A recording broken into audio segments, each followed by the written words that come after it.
Bismillahirrahmanirrahim. Assalamualaikum warahmatullahi wabarakatuh. Innal hamdalillah nahmaduhu wa nasta'inuhu wa nastaghfiruh wa na'udzu billahi min shururi anfusina wa min sayyiati a'malina.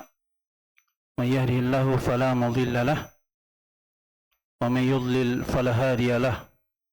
Asyhadu an la ilaha illallah wahdahu la syarika lahu iqraran bihi wa tauhida wa asyhadu anna Muhammadan abduhu wa rasuluh sallallahu alaihi wa ala alihi wa sahbihi wa sallama tasliman katsira.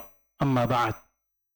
Alhamdulillah, pada kesempatan yang berbahagia ini di tempat ini biidznillah kita akan kembali melanjutkan dari program pembekalan diniyah, namun kita mengambil tema yang baru sehubungan dengan fikih ibadah, tata cara seorang muslim dan muslimah di dalam beribadah kepada Rabb-Nya Allah Subhanahu wa taala.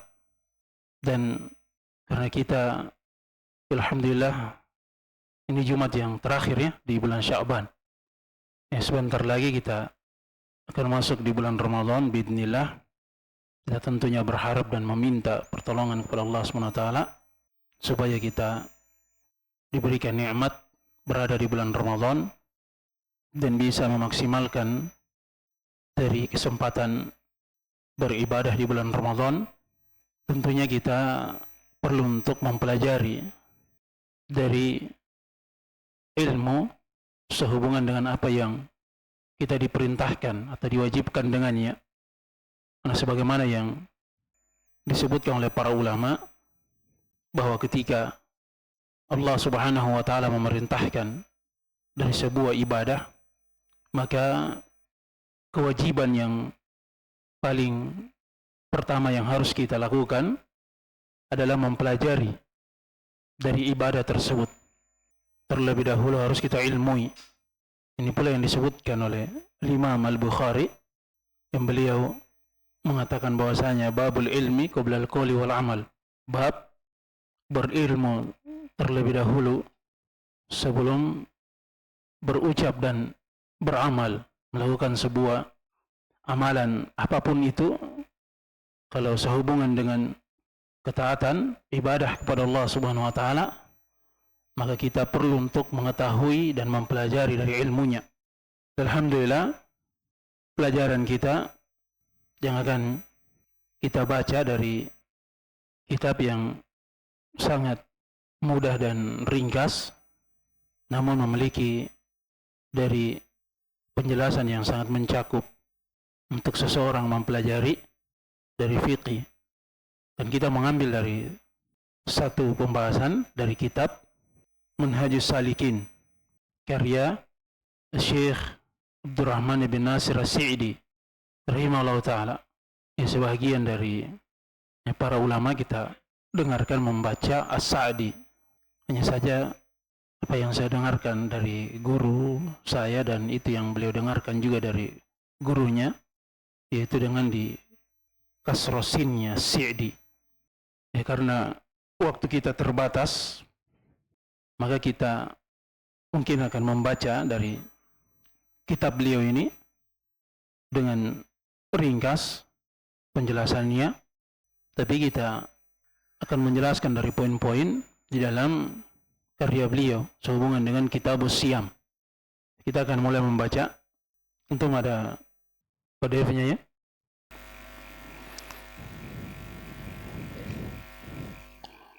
Kitabus Siyam. Al-aslu fihi qawli ta'ala ya ayyuhalladzina amanu kutiba 'alaikumus shiyam kama kutiba 'alal ladzina min qablikum al-ayah. Al-Baqarah 183. Yakfi. Yakfi. Berkata penulis Syekh Abdurrahman bin Nasir As-Sa'di rahimahullah ta'ala, Kitabus Siyam. Siyam fil lugha, dari sisi bahasa maknanya ada al-imsak, itu menahan. Yasama yasumu siyam saumun. Dia bermakna apa? Al-imsak. Sebagaimana di dalam Al-Quranul Karim dalam surah Maryam Allah Subhanahu wa taala berfirman, fa imma tarayinna minal bashari ahadan faquli inni nadartu lirrahmani sawman falan ukallimal yawma insiyya. Maka apabila engkau melihat dari seseorang dari manusia, faquli, maka katakanlah, inni nadartu, sesungguhnya saya bernadar, lirrahman, kepada Allah Subhanahu wa taala, Rahman, sauman. Jadi nadar di sini apa? Sauman, berpuasa. Bagaimana bentuk puasanya? Falan ukallimal yawma insiyya. Saya tidak akan berbicara di hari ini pada seorang pun. Nah, ini sauman di sini secara bahasa, yaitu apa? Al-imsak, menahan. Itu artinya dari puasa itu sendiri, lughatan, secara bahasa. Adapun secara istilah syar'inya, sebagaimana disebutkan oleh Syekh Muhammad bin Shalih Al-Utsaimin rahimahullah taala, kata beliau, fahuwa ta'abbud lillahi ta'ala bil imsak 'anil muftirati min tulu'il fajri ats-tsani ila ghurubi syams. Puasa secara bahasa tadi apa? Al-imsak, menahan. Oleh sebab itu Maryam puasanya apa? Menahan untuk tidak berbicara. Adapun secara istilah syar'i, puasa adalah ta'abbudu lillah.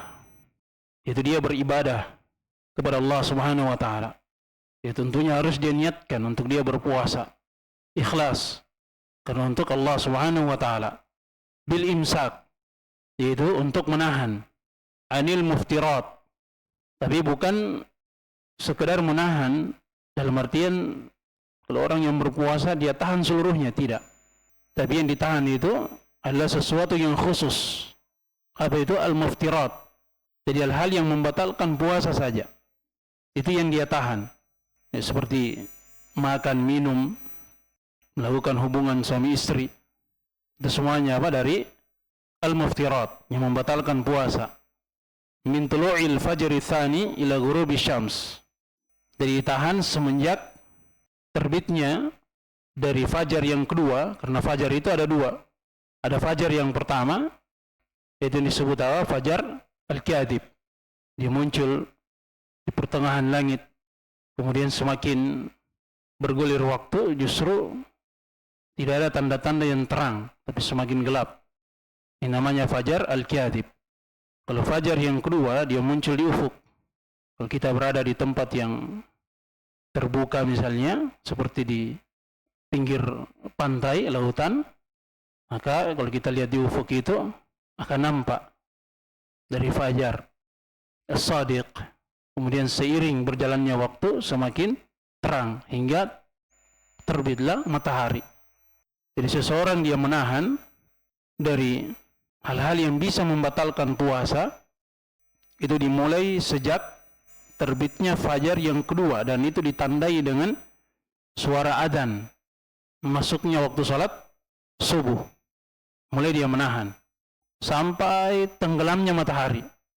Tenggelamnya matahari di sini maksudnya seluruh lingkaran matahari itu tenggelam, terbenam. Baru boleh untuk berbuka. Jadi kalau dia misalnya berada di padang pasir atau dia berada di pinggir lautan, pantai yang terlihat dari tenggelamnya matahari, ketika matahari itu sudah tenggelam seluruh lingkarannya secara sempurna, itu artinya apa? Sudah masuk waktu salat maghrib dan sudah boleh untuk berbuka. Jangan lagi ditunggu 5 menit, dibiarkan dulu. Justru ini menyelisihi dari sunnah dari Rasulullah SAW. Dan itu akan dijelaskan nanti. Kemudian di puasa ini diwajibkan untuk kaum muslimin itu pada tahun kedua Hijriyah. Dan Rasulullah SAW sendiri sepanjang beliau hidup, beliau berpuasa 9 kali berjumpa dengan bulan Ramadan. Kemudian kata penulis Syekh Abdurrahman bin Nasir As-Sa'idi rahimahullah ta'ala, al-aslu fihi qauluhu ta'ala, ya ayyuhalladzina amanu kutiba alaikumus syiyam kama kutiba alal ladzina min qablikum la'allakum tattaqun. Dalam surah Al-Baqarah. Jadi asal dari kewajiban puasa di bulan Ramadan adalah firman Allah Subhanahu wa taala, wahai orang-orang yang beriman. Jadi kita diseru dengan seruan keimanan. Ini nikmat dari Allah Subhanahu wa taala yang patut untuk kita syukuri, dan tentunya kita harus mengamalkan dari lawazim, konsekuensi dari panggilan keimanan tersebut. Pasti ada perintah setelahnya atau ada larangan yang kita dilarang darinya setelah seruan ya ayyuhalladzina amanu. Dan di sini kita diperintah, ada kewajiban untuk kita apa? Berpuasa. Wahai orang-orang yang beriman, kutiba alaikumussyam, telah diwajibkan kepada kalian apa? Berpuasa. Para ulama mereka menjelaskan bahwa ini menjadi dalil dari pendapat jumhurul ulama yang mengatakan bahwa asal dari ayat ini menjelaskan bahwa sebelumnya kaum muslimin itu tidak ada puasa yang diwajibkan. Memang ada dari puasa yang diperintah oleh Rasulullah SAW, yang beliau memang sebelumnya sudah berpuasa 3 hari dalam sebulan, kemudian juga beliau berpuasa di hari Asyura, tapi itu hanya disyariatkan saja.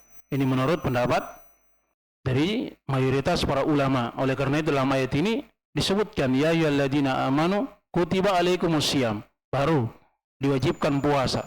Artinya sebelumnya apa? Tidak ada kewajiban untuk berpuasa. Dan ayat ini dalil akan wajibnya puasa di bulan Ramadan.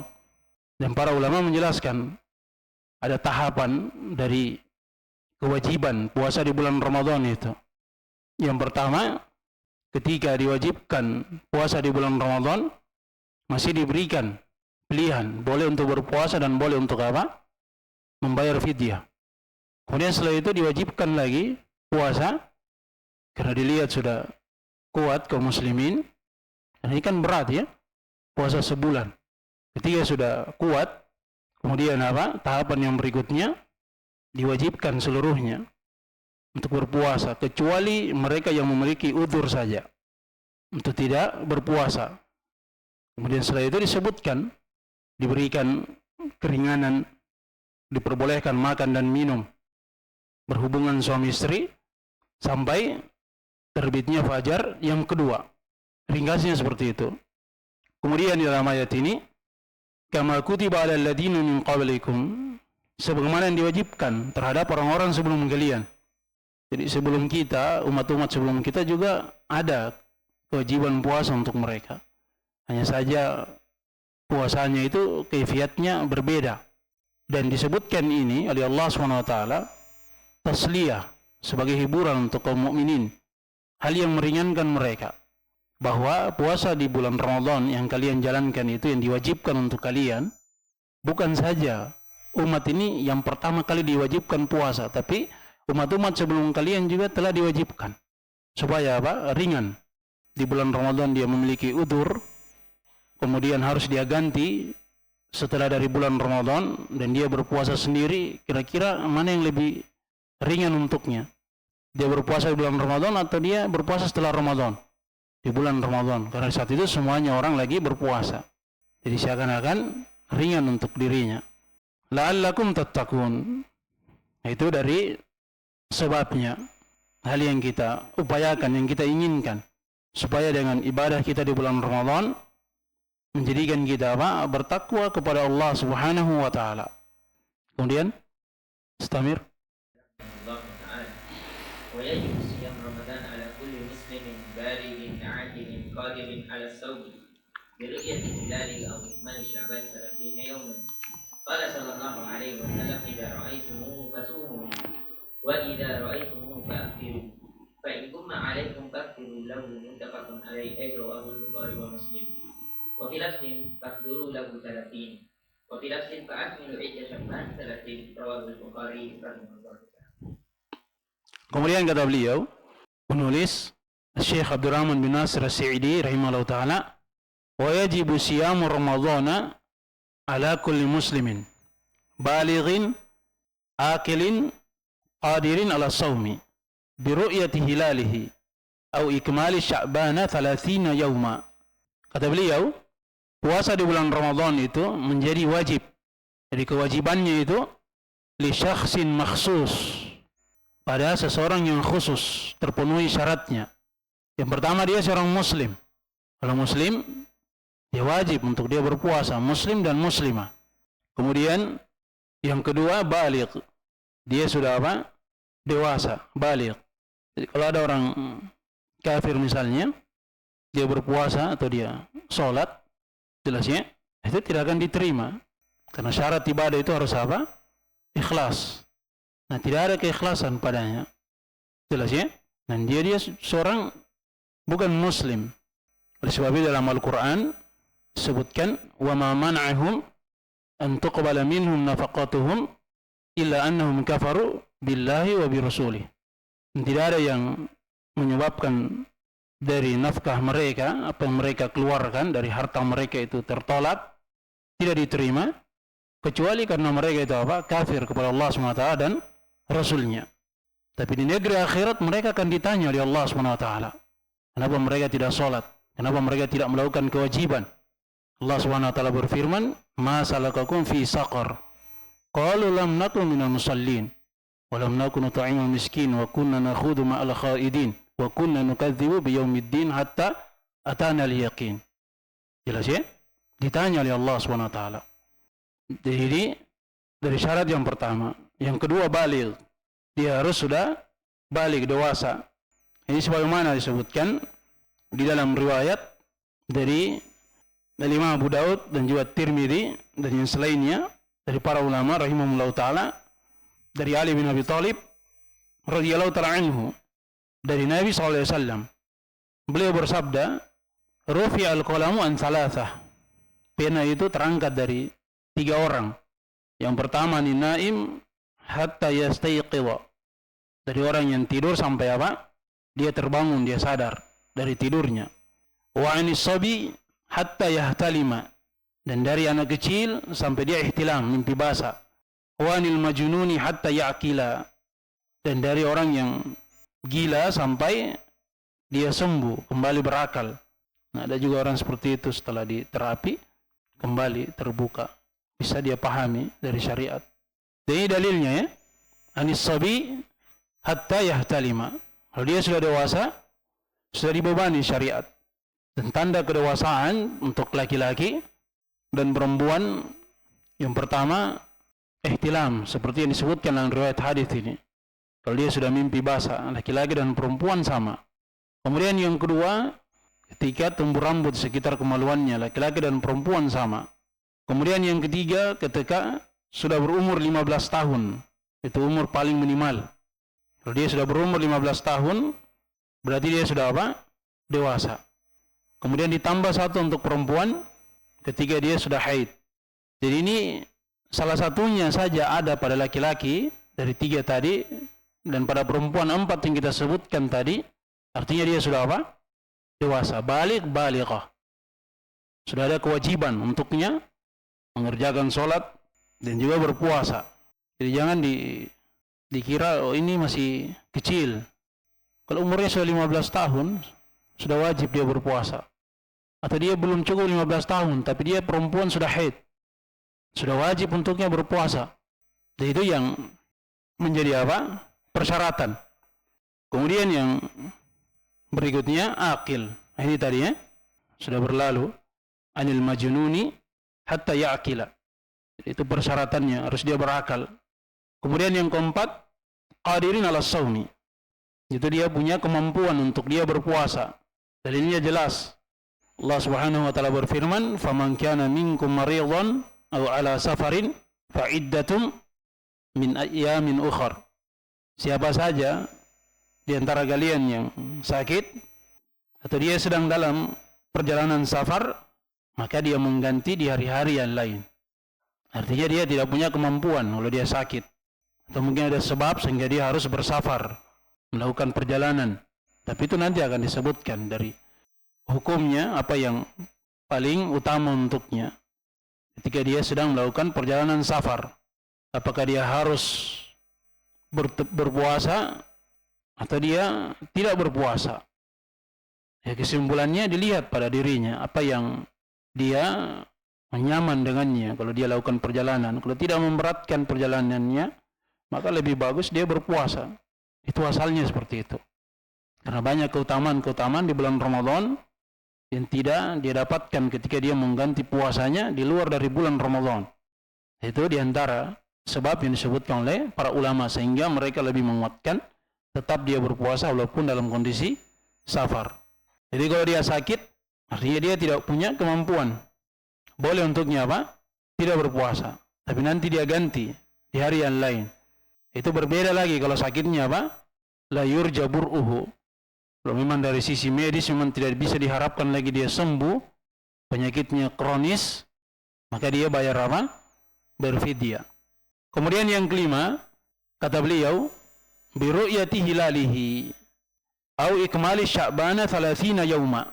Atau apa yang kelima, dengan dia melihat hilal. Kalau hilal tidak terlihat, berarti kewajibannya apa? Menyempurnakan jumlah bulan itu menjadi berapa? 30 hari. Apa dalilnya? Kata beliau, penulis rahimahullah ta'ala, qala Rasulullah SAW, idza ra'aitumuhu fasumu, wa idza ra'aitumuhu fa'aftiru, fa in ghumma 'alaikum faqduru lah. Muttafaqun 'alaih. Dalam riwayat Bukhari Muslim disebutkan dari sahabat Abdullah bin Umar radhiyallahu ta'ala anhuma, kata Rasulullah SAW, apabila kalian melihatnya, jadi tanda masuknya bulan itu dan keluarnya bulan, terjadi pergantian bulan itu dengan apa? Bi ru'yatil hilal. Itu dengan melihat apa? Hilal. Hilal itu artinya bulan sabit kecil yang tipis. Kata Rasulullah SAW, idza ra'aitumuhu fasumu.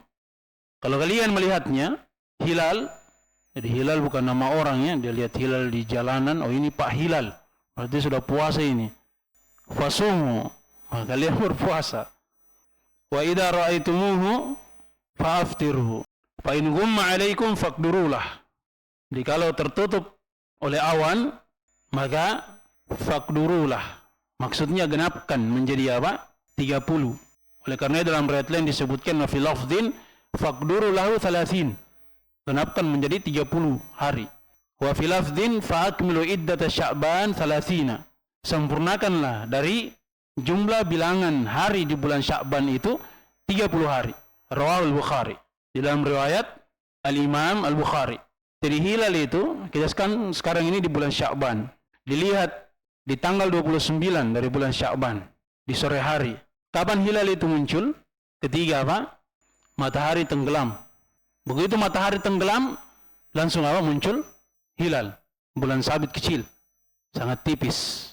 Dan itu dilihat dengan mata untuk memastikan dari masuknya bulan Ramadan. Itu perintah Rasulullah SAW.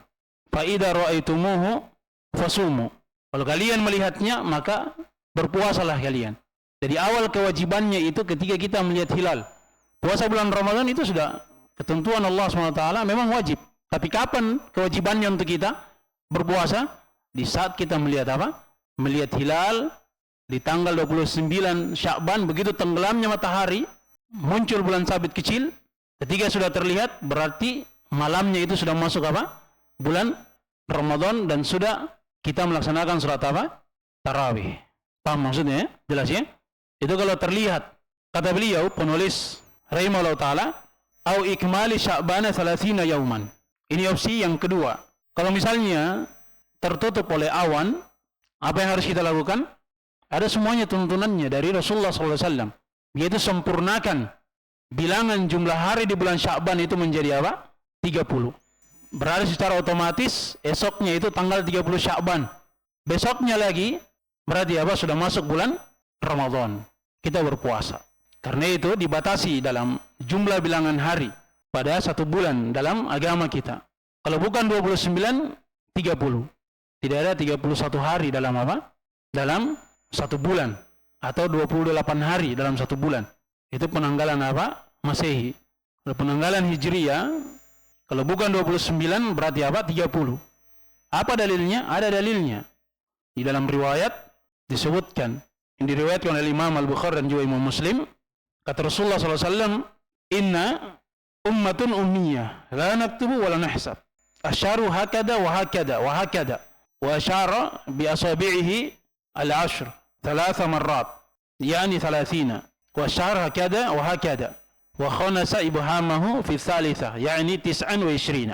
Jadi kata Rasulullah SAW, beliau sampaikan, dalam riwayat yang lain disebutkan, nahnu ummatun ummiyah.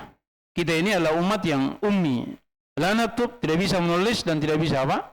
Berhitung. Dan memang seperti itu Rasulullah SAW. Tidak bisa menulis dan tidak bisa apa? Berhitung. Dan itu justru menjadi apa? Hal yang meyakinkan bahasanya beliau itu adalah seorang nabi. Kalau beliau itu pintar, pandai, bisa menulis, bisa berhitung, bisa membaca, orang tidak akan terima Al-Quran. Mungkin berat, siapa tahu dikarang oleh Nabi SAW. Tapi karena beliau tidak bisa membaca, tidak bisa menulis, orang tidak akan bisa menuduh dengan hal yang seperti itu. Ada di sini kata Rasulullah SAW, bulan itu ya beliau bentangkannya, 2 tangannya, jari jemarinya, kemudian beliau ulangi 3 kali. Hakada wa hakada wa hakada. Ini artinya berapa? 30 kan? Nah, kemudian dalam riwayat yang lain, beliau katakan seperti ini. Hakada, hakada wa hakada. Beliau lipat, apa ini namanya? Ibu jarinya, jempolnya. Berarti jumlahnya berapa? 29. Jadi kalau bukan 30 berarti berapa? 29. Itu jumlah hari penanggalan dalam Islam. Dalam sebulan kalau bukan 29 berarti berapa? 30. Tidak ada 28 hari, tidak ada 31 hari. Jadi kalau antum hitung misalnya ini anak sudah dewasa atau tidak 15 tahun, hitung pakai kalender apa? Hijriah. Ada perbedaan kan? Pasti ada. Kemudian kata beliau, di sini disebutkan fa'akmilu iddata Sya'ban 30. Jadi sempurnakan menjadi apa? Menjadi 30. Jadi tidak dikenal dalam metodologi di dalam melihat hilal itu dengan hisab, dengan ilmu perbintangan dihitung. Jadi tidak dikenal ya dengan metode apapun kecuali dengan apa? Di ru'yatil hilal. Kemudian kata disebutkan oleh para ulama, jadi tidak dipakai ya hisab. Kalaupun ada dari para ulama di masa ini, yang paling terkenal yang mempopulerkan untuk memakai hisab itu Syekh Ahmad Syakir dari Mesir. Beliau seorang muhaddits. Kalau antum pernah belajar ilmu salahul hadits pasti pernah mendengar namanya. Ya, beliau yang menta'liq dari syarah kunya Imam Ibnu Katsir, Ikhtisar Ulumul Hadits. Beliau buat kitab namanya apa? Al-Ba'ithul Hadits. Ya, beliau membolehkan untuk apa? Hisab. Tapi itu pendapat ulama, kalau dia menyelisih dari dalil Al-Quran dan Sunnah, tidak bisa dijadikan apa? Pegangan. Tidak bisa dijadikan dalil ucapan manusia. Jelas ya? Kata Imam Malik rahimahullah ta'ala, kullu qaulin, setiap dari ucapan siapa saja, yu'khad wa yutrak, illa sahibah hadal qabari. Semuanya bisa dibuang, bisa diambil, bisa dibuang. Kecuali pemilik dari kubur ini. Beliau menunjuk kuburnya Nabi SAW. Ya memang ada ya di disebut dari Mutarrif bin Abdillah rahimahullah ta'ala, seorang tabi'in kibar, bahasanya beliau membolehkan untuk menentukan masuknya bulan Ramadan itu dengan hisab. Hanya saja ini pendapat masih dipermasalahkan apakah betul disandarkan kepada beliau atau tidak. Di antaranya apa yang disebutkan oleh Ibnu Abdul Bar, beliau meragukan akan kebenaran keabsahan dari penyandaran tersebut. Kalau Syekh Ahmad Syakir, beliau memang membolehkan untuk menggunakan apa? Hisab. Dan para ulama, ya mereka menjelaskan bahwa ya, seluruh para ulama al-madahibul arba'ah itu mereka semuanya bersepakat. Ini disebutkan oleh Ibnu Hubairah rahimahullah ta'ala. Bersepakat bahasanya ala anna shaum ramadhana yajibu bi ru'yatil hilal atau kamali sya'bana 30 yawman inda adamir ru'yah. Itu kesepakatannya. Imam yang 4 itu bersepakat. Wajib penentuan bulan Ramadan itu dengan apa? Melihat hilal.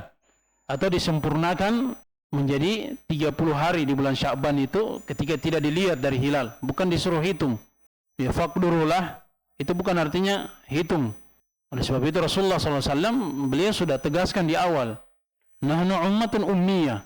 La naktubu wa la nahsabu. Jelas ya? Supaya itu menjadi apa?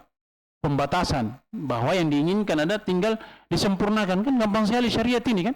Asalnya kan mudah kan? tanggal 29 Sya'ban kita pergi lihat hilal. Kalau terlihat, alhamdulillah, malamnya sudah apa? Masuk Ramadan, kita sudah salat tarawih. Besoknya kita sudah berpuasa. Kalau misalnya mendung, awan, apa perintah Nabi? Faqdurulah, sempurnakan menjadi 30. Apa susahnya? Ya kan? Sudah selesai, sempurnakan menjadi 30. Paham ya? Nah, cuman kan sebagian orang ya seperti itu. Sekian derajat lah, apalah segala macam. Ya, kata para ulama, ini menyelisih dari Al-Quran dan hadis dari Nabi SAW. Faman syahida minkum asyahra falyasum. Kata Allah SWT, siapa yang menyaksikan bulan? Itu dengan dilihat, bukan dengan dihitung. Dengan pakai metode hisab, ilmu perbintangan. Jadi sebab yang pertama kenapa tertolak dari ilmu hisab ini dalam penentuan masuknya bulan Ramadan, karena mukhalifatun lin nusus. Karena dia menyelisih dari nas yang sangat banyak dalam hadis disebutkan. Dan tadi dalam ayat sudah kita sebutkan. Kemudian yang kedua, karena Rasulullah SAW dan juga para sahabat radhiyallahu anhum dan juga para tabi'in, walaupun tadi ada ya dari sebahagian ya, tapi itu masih diperbincangkan. Mutarrif bin Abdullah bin Syekhir tidak melakukan hal tersebut. Lam yattakhidu hadhihi tariqah. Jelas ya? Ma'annaha mawjudatun fi zamanihim. Padahal di masa mereka itu ada dan hal-hal yang seperti itu. Dan ini menjadi kaidah di tengah para ulama. Kaidahnya begini. Jadi semua amalan itu makana fi ahdi Nabi SAW sababuhu mawjudun walam yaf'alhu Nabi fa syari'atuna tarkuhu. Itu kaidahnya seperti itu. Apa saja di masa Nabi SAW yang sebabnya itu ada, yang beliau dan para sahabatnya itu bisa melaksanakannya, bisa melakukannya, tapi mereka tidak mengamalkannya, fa syari'atuna, maka syariat untuk kita apa? Tarkuhu, tinggalkan. Itu kaidah seperti itu. Apa yang menghalangi mereka untuk tidak melakukannya? Karena memang tidak disyariatkan. Kalau seandainya disyariatkan, pasti mereka apa? Akan lakukan. Kemudian sebab yang ketiga, karena memang para ulama mereka bersepakat. Kita sebutkannya dari bahkan para ulama imam yang 4 bersepakat tidak menggunakan apa? Al-hisab al-falaki. Sehubungan dengan melihat hilal, jadi memang ini ada silang pendapatnya di kalangan para ulama. Ketiga apa? Apakah ketika dilihat di sebagian negeri itu sudah mencukupi untuk seluruh negeri atau tidak? Ini memang panjang perdebatannya di kalangan para ulama. Dilihat matlanya, kalau satu matla misalnya saling berdekatan, itu masih dianggap satu matla. Kalau kita misalnya di sini, mungkin Malaysia atau Singapura masih berdekatan, kalau dilihat di situ, berarti untuk wilayah yang sekitarnya juga masuk. Ini memang perdebatannya panjang ya di kalangan para ulama. Hanya saja, ini sebagaimana yang difatwakan oleh Lajnah Daimah, bahwa yang paling bagusnya dari pendapat para ulama itu dikembalikan pada negerinya masing-masing. Walaupun misalnya dia berpendapat satu matla cukup untuk seluruh negeri, tapi ketika dia berada di suatu negeri, misalnya, ya lain halnya kalau misalnya ada sebuah negeri, kemudian kepala negaranya bukan Muslim, tentu dia tidak punya perhatian tentang apa? Hilal, masuknya bulan Ramadan, tidak ada perhatiannya memang di situ. Seperti negeri-negeri apa? Eropa misalnya ya. Nah, kalau seperti itu memang dia lihat di negeri yang berdekatan atau dia lihat di negeri yang lain, di Saudi Arabia. Kalau sudah terlihat hilal, itu yang dia ikuti. Tapi kalau seperti negeri kita di Indonesia, ya biasanya ya kalau dulu waktu tahun-tahun 90-an kita masih SD itu, tidak ada perselisihan. Kalau Pak Presiden, Pak Harto sudah mengumumkan, ya sudah. Jadi pengumumannya itu memang melalui apa? Presiden diumumkan. Jelas ya? Nah, kita sekarang ini tinggal tunggu kepala negara nanti, Presiden. Dan mereka juga menggunakan metode apa? Ru'yatul hilal. Walaupun nanti ada sidang apa? Isbat. Wilayah Indonesia yang memang memungkinkan untuk melihat hilal itu secara langsung. Kemudian setelah itu nanti dilaporkan. Ya, sebagian lagi ada yang mengatakan, ya kalau seandainya dengan ru'yat hilal itu sudah cukup, kenapa ada lagi sidang isbat? Itu urusannya pemerintah. Kita tidak masuk dengan hal-hal yang seperti itu. Ketika pemerintah sudah tetapkan bahwa malam ini sudah masuk 1 Ramadan, nah itu yang kita ikuti. Makanya di sini apa? Ya disebutkan ya dalam riwayat yang kita jelaskan tadi, idza ra'aitumuhu fasumu wa idza ra'aitumuhu fa'aftiru. Ini kebersamaan orang-orang yang berada di situ. Kalau kalian melihat hal yang nampak hilal itu terlihat, jelas ya diumumkan oleh kepala negara bahasanya hilal itu sudah terlihat, ya sudah, kita berpuasa. Kalau ada misalnya yang dia lihat hilal sendiri. Wih, saya tadi lihat hilal. Tapi pemerintah umumkan tidak ada. Artinya besok masih bulan Sya'ban 30. Besoknya lagi baru 1 Ramadan. Kalau orang yang seperti ini, kalau dia lihat hilal memang dia yakin, kalau dia misalnya punya jalur ke pemerintah misalnya, dan didengarkan, dan dipakai, sebagaimana ada hadis dari Abdullah bin Umar ya, Rasulullah SAW, kemudian setelah itu memerintahkan manusia untuk berpuasa dengan ru'yat hilalnya siapa? Abdullah bin Umar. Jelas ya? Tapi kalau pemerintah misalnya tidak menerima atau tidak ada jalur ke sana, dia puasa untuk dirinya sendiri. Apalagi kalau pemerintah sudah umumkan. Dia puasa saja untuk dirinya sendiri. Karena kewajiban seorang itu berpuasa, faman syahida minkum asy-syahr. Kalau dia sudah saksikan masuknya bulan, wajib untuknya apa? Dia berpuasa. Dia berpuasa untuk dirinya sendiri. Oleh sebab itu, ya para ulama, mereka memang membatasi hal-hal yang seperti ini semuanya masuk pada urusan pemerintah. Yang berkaitan dengan maslahat kaum muslimin secara umum itu masuk dalam dalam urusan pemerintah. Seperti misalnya penentuan ini masuknya bulan Ramadan, kemudian nanti keluarnya bulan Ramadan masuk 1 Syawal, penentuan salat Id. Itu semuanya pemerintah yang ngurusi. Kapan masuknya 1 Dzulhijjah, jelas ya? Kemudian salat Jumat misalnya, seseorang ingin mendirikan salat Jumat, dia harus minta izin kepada siapa? Kepada pemerintah setempat. Karena itu semuanya wewenang dari pemerintah. Bisa dia salat Jumat atau tidak, nanti pemerintah izinkan baru kita boleh untuk salat. Karena itu semuanya di bawah wewenang dari pemerintah. Ya, mungkin kita cukupkan dulu ya. Ada yang bertanya? Hah? Nah.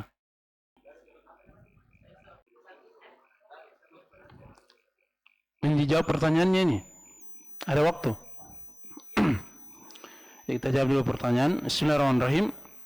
Afwan ingin bertanya Ustaz, bagaimana alur dan takaran jazakallahu khair fidyah, karena saya belum begitu paham mengenai pembayaran fidyah.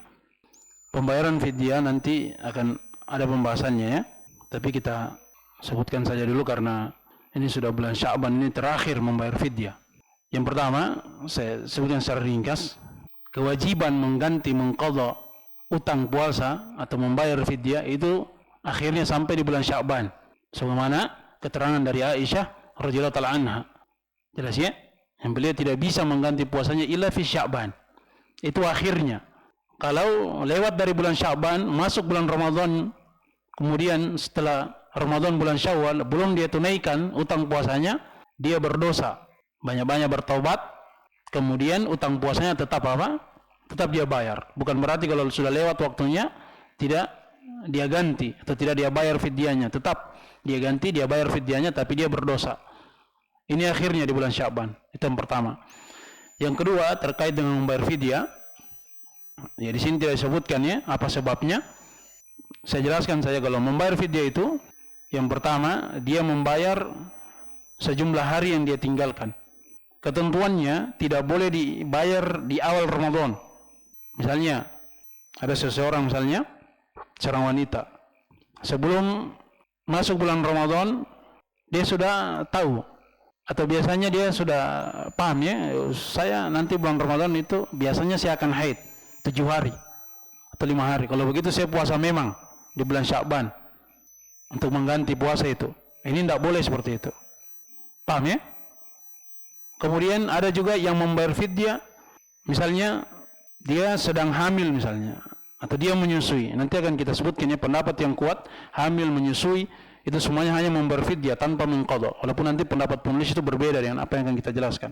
Kalau dia membayar fidyah, itu nanti dia sudah tinggalkan harinya baru dia bayar. Jangan dia bayar dulu, kemudian harinya nanti baru dia lewati. Apa maksud ini? Jelas ya? Jadi sesuatu itu dibayar ketika sudah sudah ditinggalkan puasanya. Baru dibayar fidyahnya, baru diganti puasanya. Jadi misalnya kalau dia menyusui misalnya, atau dia sedang hamil misalnya, dia khawatir kalau dia puasa mungkin akan mengurangi gizi dari anak yang ada dalam kandungannya, atau anak yang dia susui. Akhirnya di hari kedua dia bayar memang fidyahnya untuk 1 bulan. Ini tadi yang saya maksud, tidak boleh seperti itu. Paham ya? Yang dia boleh bayar itu yang hari pertama, yang hari kedua yang dia tinggalkan dulu, itu dulu yang dia bayar. Paham sampai sini? Jelas ya? Kemudian yang ketiga, bagaimana takarannya? Takarannya itu sekadar apa yang dianggap sebagai makanan pokok. Kemudian hal yang mengenyangkan untuk fakir dan miskin. Tidak boleh orang yang tidak fakir dan miskin yang memakan fidyah. Kalau dia makan fidyah, dia store kepada satu lembaga misalnya, tapi yang makan bukan fakir dan miskin, itu apa? Tidak syah dari fidyahnya. Jadi harus tepat sasaran, fakir dan miskin. Apa maksud ini? Fakir dan miskin seperti apa? Ya, intinya begini, kalau dia dikatakan fakir atau miskin, tidak bisa dia penuhi kalau dia mencari, dia berusaha 1 bulan, tidak bisa dia penuhi setengah atau lebih dari setengah tapi tidak cukup kebutuhannya. Misalnya kebutuhannya dalam sebulan 4 juta. Hanya dia bisa apa? 2 juta atau 3.500.000. Kalau dia cuma bisa 2 juta atau ke bawah itu namanya fakir. Kalau cuma bisa 3.500.000 tidak sampai 4 juta kebutuhan itu namanya apa? Miskin. Orang yang seperti ini yang diberikan. Fakir dan miskin. Paham ya? Kemudian yang dia berikan tadi makanan. Setiap hari yang dia tinggalkan, dia memberi makanan 1 orang miskin. Kalau dia sudah berikan makanan, sudah. Yang diberikan itu to'amu. Dalam ayat nanti akan kita sebutkan ya. Pembahasannya itu fidyatu to'am. Maksudnya makanan jadi, bukan diuangkan. Jelas ya? Tapi kalau ada misalnya seseorang yang melayani untuk memberikan makan fidyah, dia mengambil jasa di situ, kita storkan uang di situ boleh atau tidak? Boleh. Tapi kita beritahu, jangan distorkan uangnya. Oh, 1 porsi 30.000. 30.000 dia kasih, tinggal dia kali 30, 900.000 bagaikan 30.000 per orang. Ini tidak syah fidyahnya. Harus dia buat dalam bentuk apa? Makanan. Apakah dia berikan per porsi 1 orang, atau dia masakan sekaligus, lengkap masakannya, kemudian dia panggil orang makan 15 orang sekali makan, atau 30 orang langsung makan di situ. Bahasanya kita namanya prasmanan ya. Nah, ambil sendiri, boleh seperti itu. Itu tadi 2 cara. Ini jelas ya? Saya kira sudah jelas. Dipahami ya? Ada lagi pertanyaan? Tidak ada. Hal-hal yang seperti itu penentuannya, itu kan sehubungan dengan ibadah, terkait dengan ibadah. Masuknya bulan Ramadan. Ya lain halnya kalau tidak ada apa? Tidak ada hubungannya dengan ibadah dan tidak ada perintah dari Rasulullah SAW. Itu yang pertama. Dan ini kan jelas ada perintahnya. Kemudian yang kedua, ya bukan artinya para sahabat yang lain itu tidak bisa membaca, tidak bisa menulis, tidak bisa berhitung. Jelas ya? Kalau sahabat di masa dahulu itu cerdas-cerdas, pintar-pintar. Bahkan mereka apa? Ahli dagang. Bisa membaca, bisa menulis. Bahkan ada seorang sahabat, dia bisa menguasai bahasa asing itu dalam beberapa saat saja. Singkat. Jadi cerdas-cerdas itu para sahabat. Tapi apa? Karena itu perintah Rasulullah SAW, itu yang mereka amalkan. Jelas ya? Itu yang mereka amalkan. Ya walaupun memang di masa dahulu kadang ketika mereka mengurus gembala kambingnya, dimasukkan ke dalam kandang, itu mereka pakai kerikil. Jadi setiap masuk 1 ekor simpan 1, masuk ekor 1 lagi simpan lagi 2. Jadi di situ mereka tahu jumlahnya. Jelas ya? Caranya begitu. Seperti itu. Ya, intinya hal-hal yang seperti tadi itu kan tadi kita sudah sebutkan ya alasannya. Karena itu ada di masa Nabi SAW. Mereka juga bisa berhitung dan bisa menentukan hal tersebut dan hisab. Tapi Rasulullah SAW dan para sahabat tidak melakukan itu. Di masa tabi'in juga tidak melakukan hal tersebut. Jadi ilmu perbintangan itu, ilmu tasyir itu sejak zaman dahulu sudah ada. Jelas ya, ilmu perbintangan. Ya, bahkan itu dijadikan sebagian orang-orang di masa dahulu itu dijadikan sebagai ilmu-ilmu untuk mengetahui ramalan-ramalan bintang-bintang. Artinya mereka sudah kenal dengan hal yang seperti itu. Tapi ya tidak diperbolehkan oleh Nabi SAW. Ya, sekira jelas ya. Tadi kita sudah sebutkan sebenarnya alasannya. Ada yang lain? Ya, kalau orang tua itu meninggal, yang menggantikan itu adalah anak-anaknya yang mengqadha. Itu asalnya seperti itu. Kalau misalnya ibunya, misalnya dia sakit misalnya, sakit parah, belum sempat dia sembuh, ini tidak diqadha seperti ini. Jelas ya? Berfidyah tadi. Yurja bur'uh. Kalau misalnya dia meninggalkan utang puasa, ya dilihat nanti sakitnya sebenarnya. Kalau dia tinggalkan utang puasa seperti yang ditanyakan tadi, misalnya dia tinggalkan utang puasanya 30 hari misalnya, atau 20 hari lah. Mungkin berat. Anaknya mungkin mengganti 1 orang. Maka puasa yang menjadi utang dari ibunya tadi itu bisa diganti, dibagi sama anak-anaknya. Misalnya kalau 20, anaknya 5 orang, berarti masing-masing berapa? 4. Ya, seperti itu caranya. Sudah ya? Cukup. Ya, 1 lagi, tidak apa-apa terakhir. Yang pertama cara menggantinya dengan apa yang dia tinggalkan. Kalau dia tinggalkan memberfidyah, berarti dengan cara fidyah. Kalau dia tinggalkan karena dia pernah sakit atau mungkin dia pernah haid tapi dia tidak ganti, maka dia ganti dengan puasa. Yang jadi masalah dia sudah lupa berapa hari utang puasanya atau berapa hari utang fidyahnya. Ya sebenarnya gampang ya. Kalau dapat masalah yang seperti ini, yang meyakinkan yang diambil. Kan bisa kan dia perkirakan, misalnya beberapa tahun yang lalu misalnya dia tidak puasa, dia ingat kayaknya ada 5 hari, tapi dia belum yakin, tambah kasih naik jadi 8 hari, belum yakin lagi 10 hari, itu caranya. Belum yakin lagi, tambah 15 hari, nanti sudah betul-betul meyakinkan baru dia puasa sebanyak itu. Tapi kalau belum meyakinkan, dia puasa selama sebulan, itu tidak lepas itu, karena tidak mungkin dia tinggalkan 40 hari. Ya. Kalau 2 tahun ya berarti dia kali 2 bulan. Jadi caranya seperti itu. Kalau dia sudah tinggalkan misalnya kayaknya 5 hari, tapi kayaknya masih kurang ini, tambah 8 hari, belum meyakinkan tambah 10 hari, sampai meyakinkan. Kalau betul-betul tidak meyakinkan lagi, kasih genap 1 bulan, tidak lolos itu. Jelas ya? Nah seperti itu caranya kalau memang dilupa. Itulah harusnya kalau utang itu harus segera dilunasi. Utang puasa, utang duit harus segera dilunasi. Jangan ditinggal-tinggal. Ya, seperti itu asalnya. Ya, bisa dimengerti ya? Tinggal diperkirakan saja apa yang jumlah yang menenangkan. Nah, dia puasa sebanyak itu. Ya mungkin kita cukupkan dulu ya.